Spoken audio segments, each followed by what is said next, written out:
And new officers have been hired by the St. Joseph Police Department, and they're hitting the streets soon. News Press Now's Ryan Hennessy has that story. 4 new police officers with the St. Joseph Police Department swore an oath at City Hall to serve and protect. It's around 1,740 hours from the time they spend at the academy until they are policing the community by themselves. They will begin their training next month, and Training Sergeant James Tunn said, "It's a lot." Our new officers, they generally come out of the academy after about 6 months, and then they come here and they get about 200 hours in the building, and then they go out on the street for about 16 weeks with the field training officer before they ever do anything by themselves. Kay Morgan is one of the 4 new officers. I've always just wanted to be out in the community and help the community that I grew up in. In 2013, the latest data available, women accounted for 12% of all full-time officers in the country. I think that a female is just as capable as a male in this field. I think that a lot of times people look at females as kind of the calm, so it could be a good thing in this field too. The training basics are still some of the most important. The best thing for a new officer is just know how to talk to people. Because I always tell our new people that we don't go to a birthday party unless someone got stabbed by the cake knife. So we don't go to good things. So something bad has happened and you're upset about it, and it needs to be important to us, and we need to know how to talk to you about it. Besides Morgan's new day job, she is also a mother. Yes, she is very proud of Mom. She thinks it's very cool that I'm a cop. She goes around to school, her friends, her teachers, telling everyone that her mom's a cop. So yeah, she's definitely proud, and she wants me to come to career day already. 2 additional officers will be named in July, and they too will swear an oath before City Hall to protect and serve. This is Ryan Hennessy with News Press Now. Skimmers continue to target gas stations in the area, trying to get a hold of your credit card information. But a new device could help stop them. News Press Now's Ryan Hennessy joins us with more on a potential fix to this problem. Ryan? That's right, Megan. Speedies has begun installing this metal rod that actually goes all the way through the credit card reader. And they can actually stop criminals from getting your credit card information. They only cost gas stations around $20–25 to install. Now, skimmers are devices that are actually inside the machine, and your card information is sit across the street to where the criminal is sitting. And they usually hit up a few gas stations before they leave town, leaving the skimmer behind. I sat down with John Rao, president of Speedies Convenience, to talk about this solution, because at this point, criminals have been winning. Anyone who markets petroleum through a gasoline pump that takes a credit card that doesn't have a chip reader that's active is at risk. And we're doing everything we can to combat it. At 10 o'clock, we found a security sticker broke, so we went and opened it. There was a skimmer. Same thing at 1 o'clock and the same thing at 7 o'clock. I mean, it's just crazy. 3 times in one day.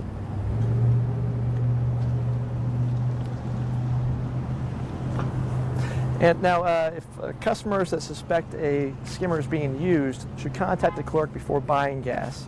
Rao said actually the best way to combat skimming is to prepay with a credit card inside the store, or you can also download an app on your cell phone and pay that way. This is Ryan Hennessy, live from Speedies. Back to you, Megan. And the Pony Express run from St. Joseph, Missouri to Sacramento, California only lasted a few months, but visitors from around the world continue to make a stop right here in St. Joseph. So far this year, more than 1,500. That includes visitors from 25 countries and every state of the Union, but the highest concentration of visitors to the Pony Express Museum are from right here in Buchanan County.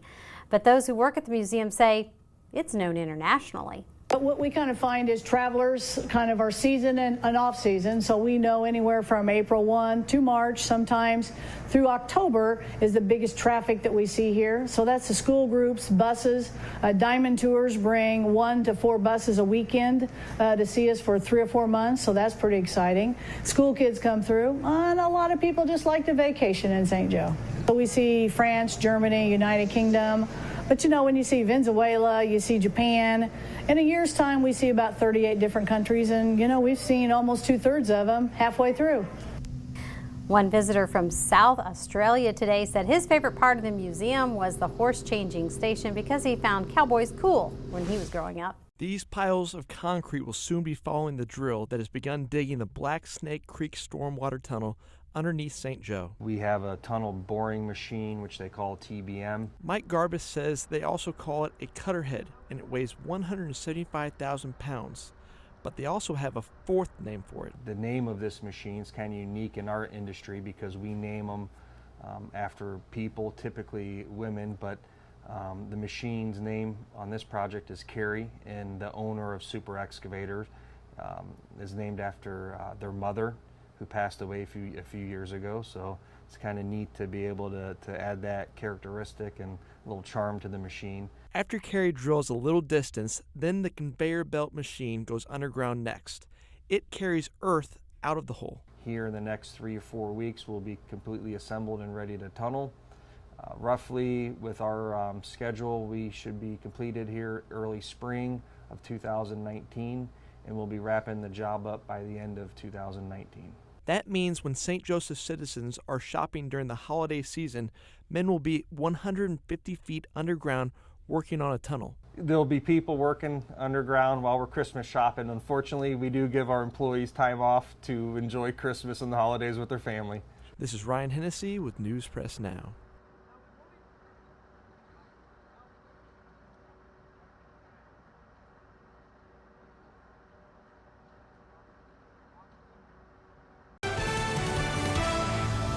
At the celebration for the CIP, which, it's 88% of the votes in right now, and looking about 73% yes approval to this. And I'm here with Mary Robertson, who is the communications director for the city of St. Joseph. So, Mary, how big is this decision to renew this half-cent sales tax? Well, I think it's incredible. It's a huge decision.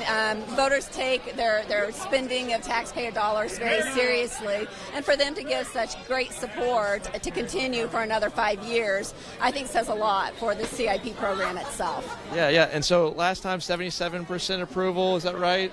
73 last time, 77 the previous cycle. So there's still a chance that we could exceed that tonight, maybe.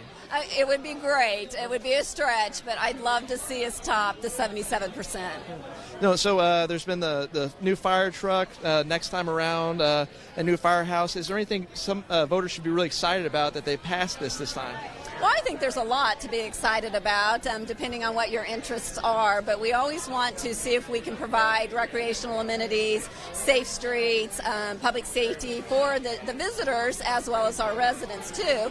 And I think the Hyde Park splash feature that we'll have down there, the water feature down there, will be a huge draw for both our community and visitors to the area. Of course, our streets are always a priority for residents, and we want to make sure that we provide the best possible streets that we can. Last night, public projects for the city of St. Joseph passed big, with the CIP tax renewal passing with over 70% voter approval. The capital improvements program passed 73% to 27%, with 36% voter turnout in Buchanan County. The tax will generate a total of $25 million over 5 years for street improvements, parks, public safety, and other municipal projects. The St. Joseph Fire Department will get a new fire station and ladder truck. The new engine will be able to stretch up to 100 feet, which is more than the current trucks can reach. Another big CIP winner is the Wyeth Tootle Mansion, which will receive $1 million for exterior improvements. Without the funding from the CIP tax, over time, the mansion built in the 1800s would look very different than it does today. And another big winner in the CIP tax renewal is St. Joseph Parks. Over the next 5 years, St. Joe will receive 8 new playgrounds, a skate park, and a water feature at Hyde Park.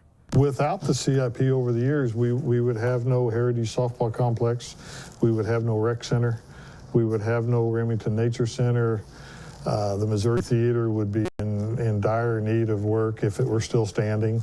The Wyeth Tootle Mansion would be, its facade would be laying on the ground.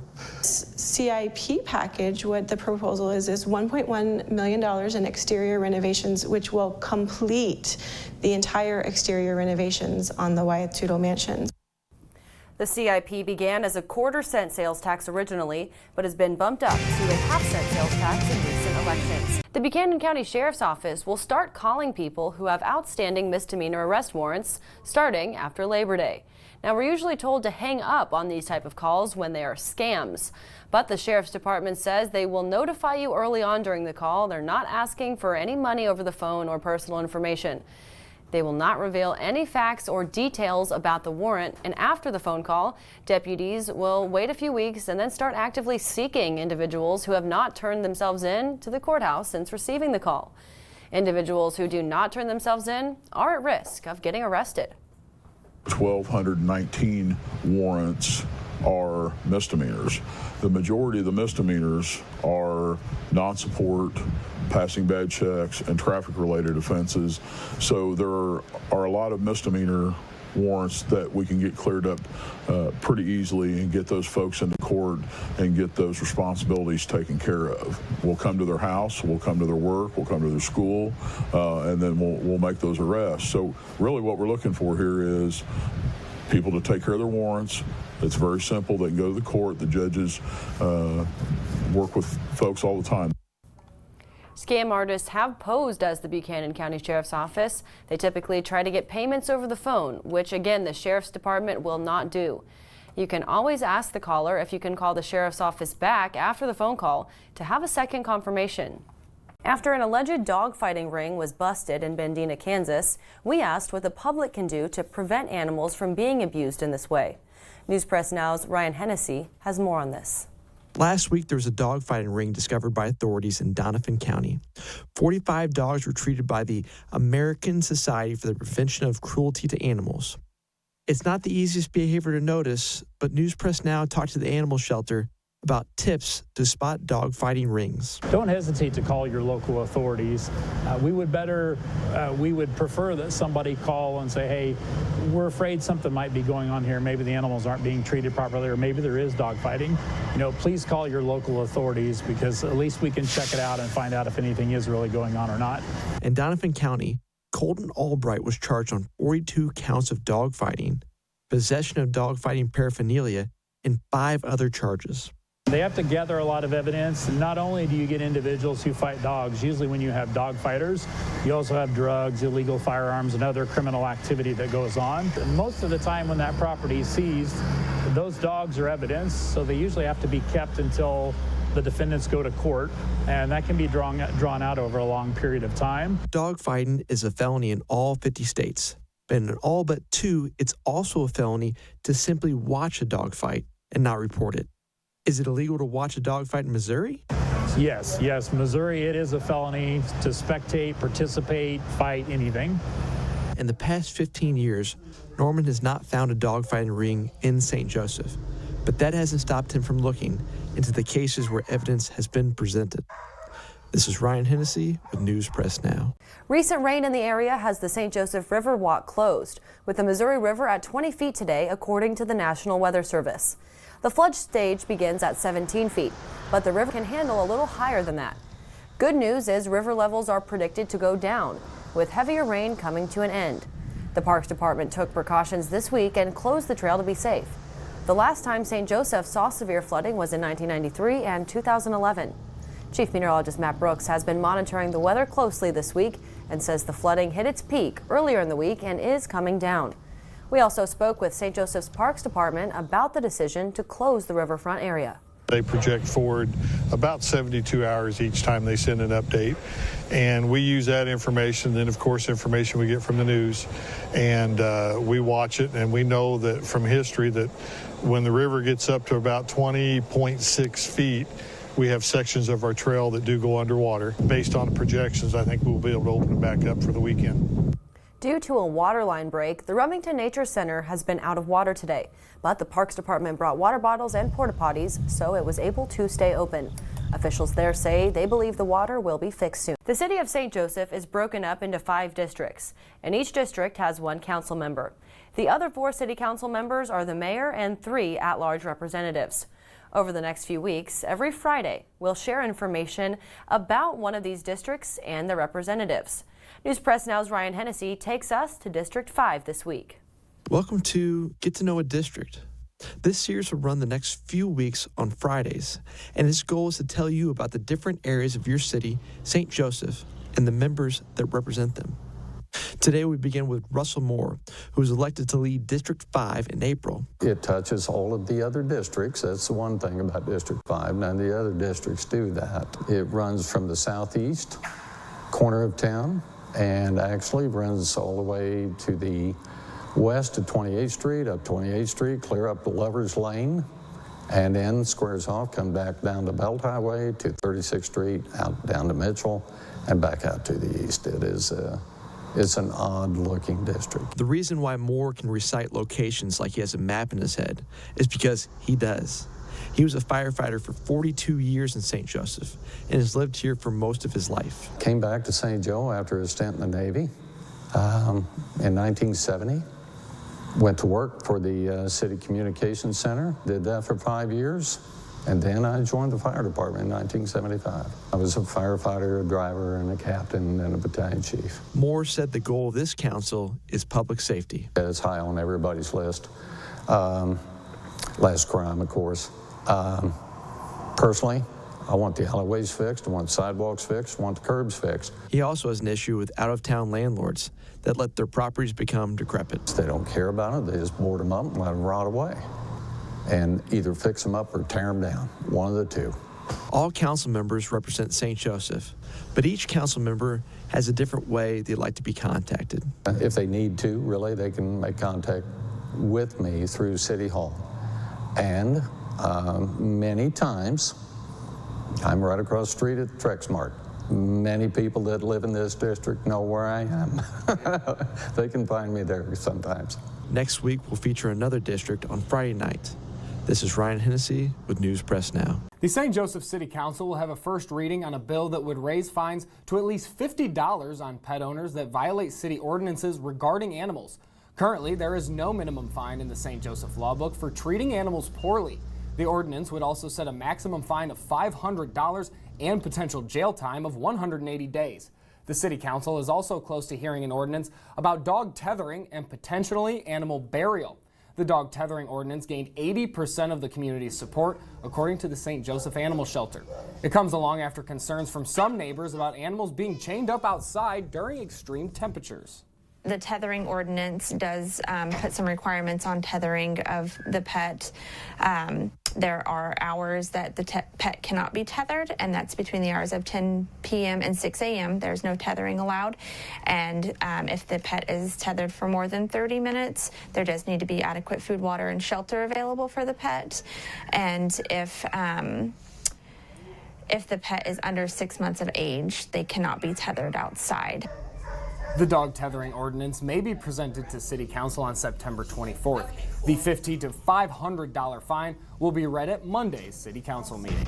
It is Friday. That means that it's time for our new weekly series, Get to Know St. Joseph. And today we focus on Council District Number 4 and Council Member Gary Roach. Ryan Hennessy tells us more. Welcome to Get to Know a District. This series will run the next few weeks on Fridays, and its goal is to tell you about the different areas of your city, St. Joseph, and the council members that represent them. Today we talk with Gary Roach, who was reelected to lead District 4 in April. He told News Press Now about how St. Joseph has grown and created District 4 over time. Back in the day, we went to the west as far as we can. We couldn't build any more on the river, so we went as far west as we could. Going east remains the easiest direction to expand the city. The city limit to the east is currently drawn by the 102 River. Where we're standing at right now was a dirt field, and look how it is now with the library and with the mall behind me and the housing on up north. Roach was born and raised in St. Joseph, raised a family here, and next month he'll be turning 65. For much of his life, he never considered being a council member. Well, I've been on for 12 years now. Really just didn't have plans of doing this, but you know, once we get elected, it kind of gets in your blood more, being a focal point for the rest of the community, to let them rebound stuff into you that you can rebound back into the staff at City Hall. Roach also works part-time selling flowers.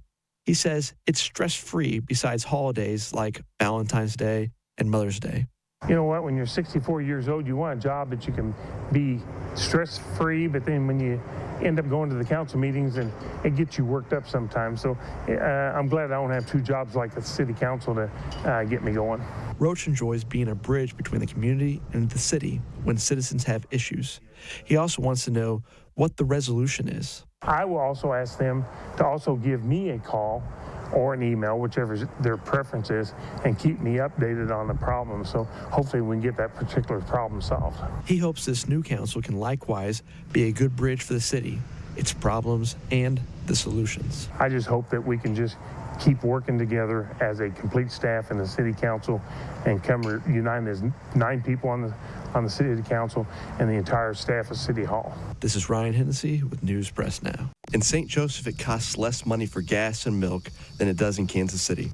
But according to the U.S. Census Bureau, the average household income in St. Joseph is $66,821, while the average in Kansas City is $80,915.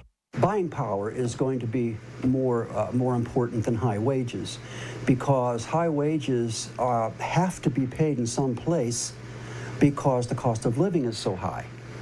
Okay, so the buying power, the purchasing power, how far your dollar goes is really important.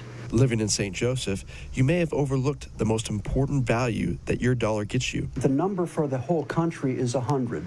That's going to be your standard.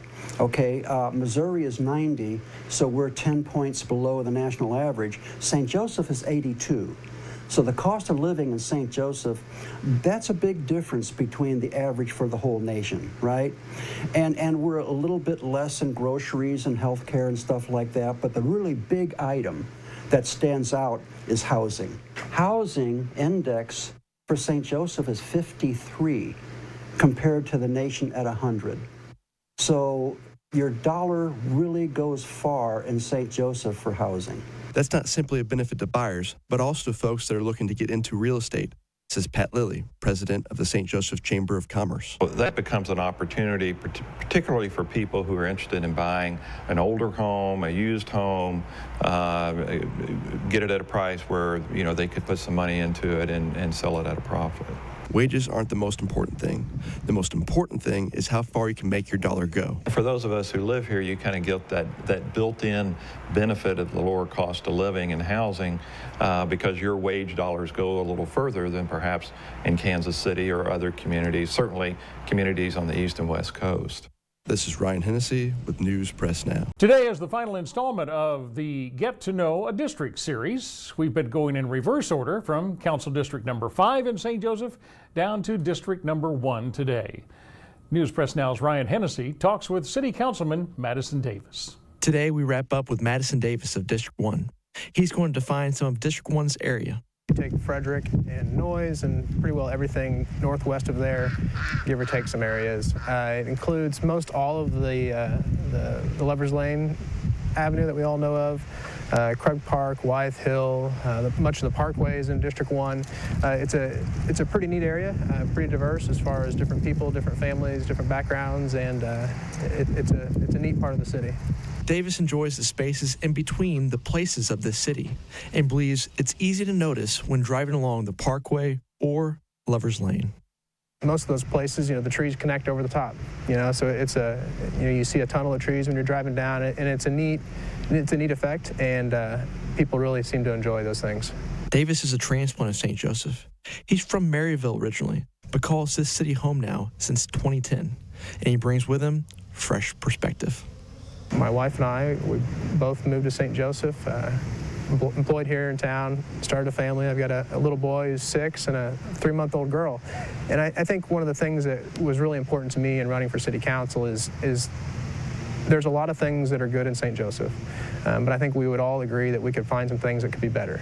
And I wanted to give a voice to individuals who see the good in St. Joseph, but they also understand and acknowledge that there's things that could be improved. You heard him right. He's twice a father, works a full-time job as a funeral director, and he's also a council member. Davis has a lot going on. I think a lot of people would say that that's a lot of things going on, but we all have things that to deal with, whether it be our families or our jobs or different situations. But the main thing that I try to do is to keep those things moving, to make sure that I'm doing whatever I can in any of those positions and in any of those roles to do my best.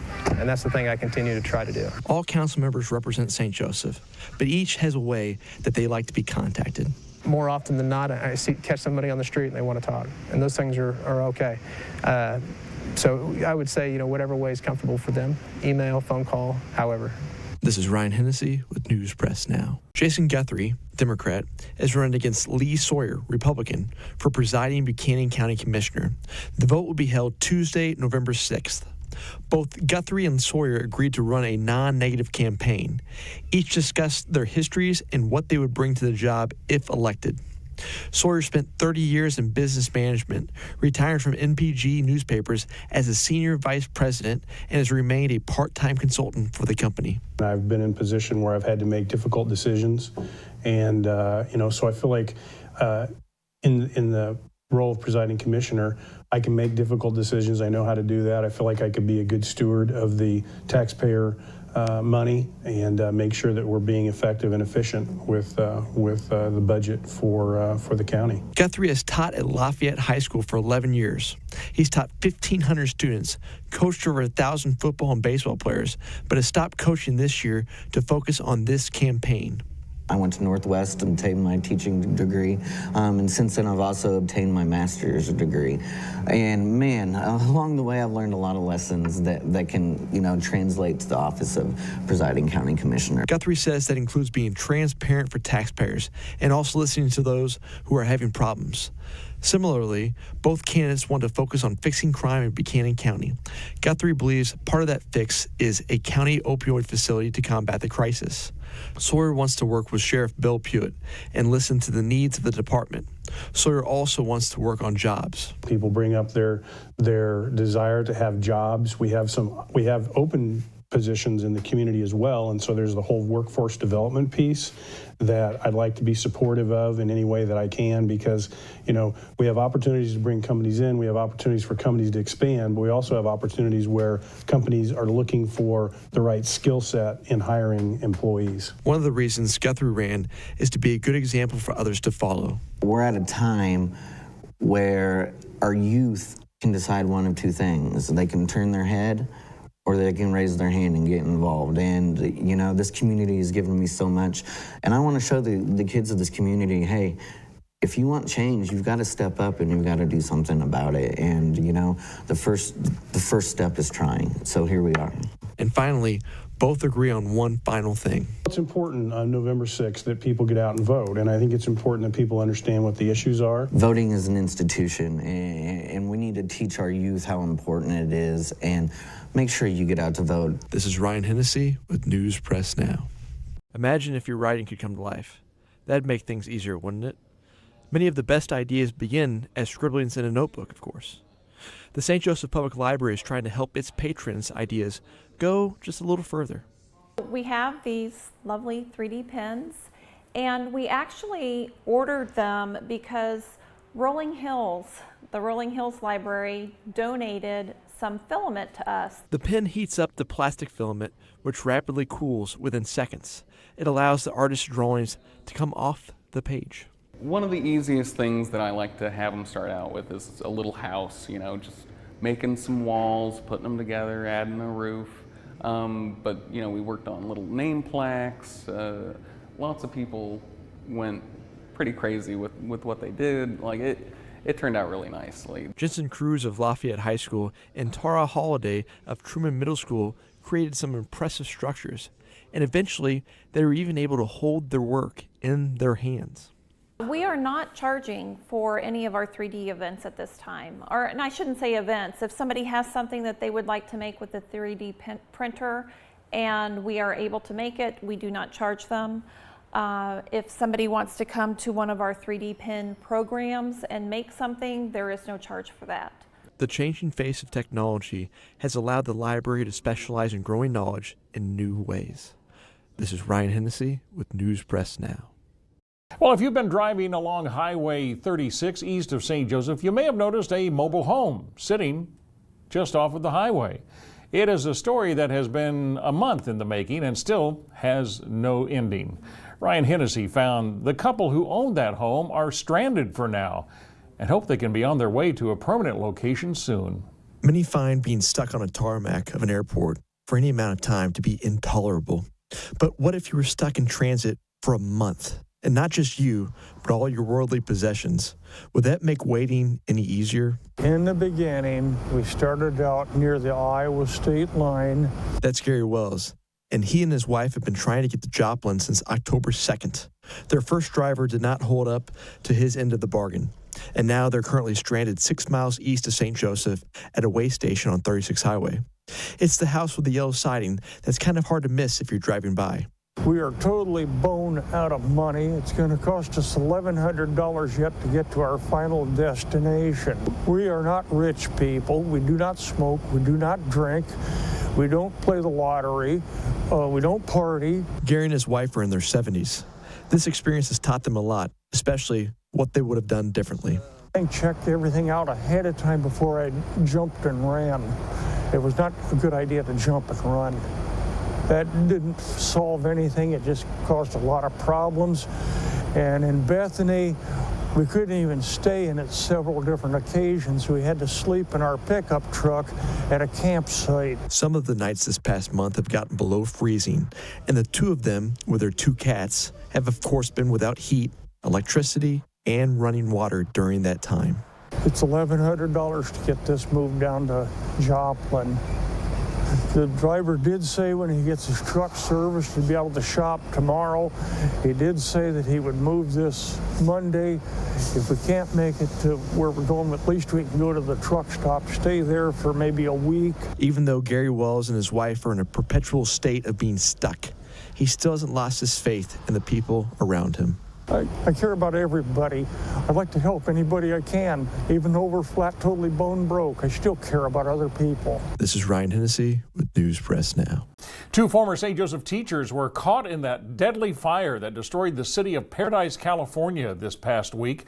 The family survived, but they lost all of their possessions. Now, some current teachers in St. Joseph are raising money to help them put their lives back together. Ryan Hennessy is following their story. This past week, a campfire has become one of the deadliest fires in California history. It destroyed the town of Paradise, which was the home of 2 former St. Joseph School District teachers. Jenny Wright, and along with her husband Jeff, were teachers here in our district. Jenny taught here. She taught 3rd grade, and she had her 3 children here with her. Current teacher at Pickett Elementary and former colleague Mary Sanders said the Wrights gave their heart to their schools and were involved in the community. Her text to me was, they're very blessed, and they're thankful that all of their family, not just their immediate family, but extended family, are safe. However, all their possessions are gone. Grace Evangelical Church, who sponsors a number of Pickett families, said they want to provide food for a fundraiser the elementary school will host, which will likely occur at the end of November. Teachers there have already donated some of their own money. We have just a small collection that we've gathered from the teachers, but then we said we really want to do more. So we have brainstormed a number of ideas. We've talked about having a chili supper. Davison wants to invite members within the community and Lafayette High School to that meal and fundraiser to help the former St. Joseph teachers. This is Ryan Hennessy with News Press Now. St. Joseph voters overwhelmingly passed the CIP in August, and in doing so, the city will now be receiving some repairs and also some upgrades, which will save energy in the long run. Ryan Hennessy talked to Public Works and has more on those energy savings. Hi, Ryan. Hi, Bob. Everyone looks at their electricity bill and wonders how they can get it to go down. Schneider Electric has presented a plan for the city to do that in real time. They have things like temperature sensors, which can notify the city of high energy expenditures. This allows managers to contact facilities and, for example, find that the garage is open and the air is running to offset the outside air. According to contractor Schneider Electric, the annual savings could account for $4.5 million over 15 years. As I said when I was talking to the city council, when it comes to infrastructure, you can pay me now or pay me later. It's much less expensive to handle it proactively than to worry about an emergency blow up, have to make a look at some savings account and take money and hope you don't have something blow up the next day. The plan to replace city lighting, heating, air, and building envelopes will be presented to City Council in December. This is Ryan Hennessy with News Press Now. Back over to you, Bob. Thanksgiving is a famous American holiday for many reasons. It's a time of year to be with family. But at the Open Door Food Kitchen, being related by blood is not a requirement. We serve approximately 175 to 250 people per day. Depends on the time of year, it depends on the season, it depends on if the kids are in school. I expect a big turnout today for that simple fact that the kids are out of school. In some ways, Thanksgiving is the beginning of the giving season. Volunteers prepared food, donated time, and sat down to eat with the ones they served. Your heart is full when you leave. You get a lot of gratification and you get to see how other people live and what their lives are about and realize that we're all just one big happy family. You know, we all came into this world the same way and we're going to leave the same way.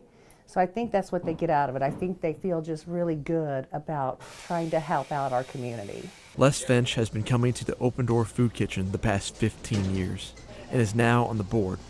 He watches football on Thanksgiving, but not until after he spends time with the people he's come to know throughout the years. I hope they take away good spirits when they leave, you know, knowing that somebody cares for them, you know, that we're here for them and they're here for us.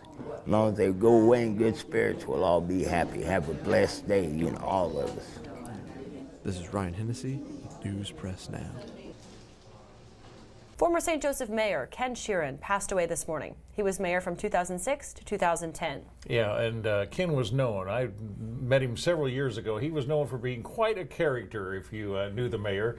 Also sticking up for St. Joseph. Ryan Hennessy talked with some today who remember Ken Sheeran. Sheeran was 76 years old when he passed away. His daughter Laura remembers him for being a creative person, which came in handy when he was in advertising. And he had a sharp mind. He was always coming up with something new and different way to approach things. And that's frankly a good thing in public service. Sheeran lived multiple lives. Besides being mayor and serving as a paratrooper, he was also a restaurateur. He was running the Bistro Blues, a downtown restaurant. He was always very picky about what got served, and he'd always come out to your table and ask you how the food was and talk to you a little bit. Just a really kind of a regular guy. A regular guy, but his daughter Laura also admitted he was a bit mischievous from time to time. I knew Ken when he first came here as an agriculture advertising person, and he didn't stay in that too long, and then he went off in Wild Blue Yonder. But the best thing you could say if you wanted to remember Ken Sheeran was that he was a character. Stobbs was a former mayor, and so was Bill Faulkner. He spoke of how much pride Sheeran had in St. Joseph. I don't think a lot of people really realized how hard he worked for the citizens on certain things like the sewer mandates. I mean, he was always sending off letters. He was always calling. He'd stop in anybody's office.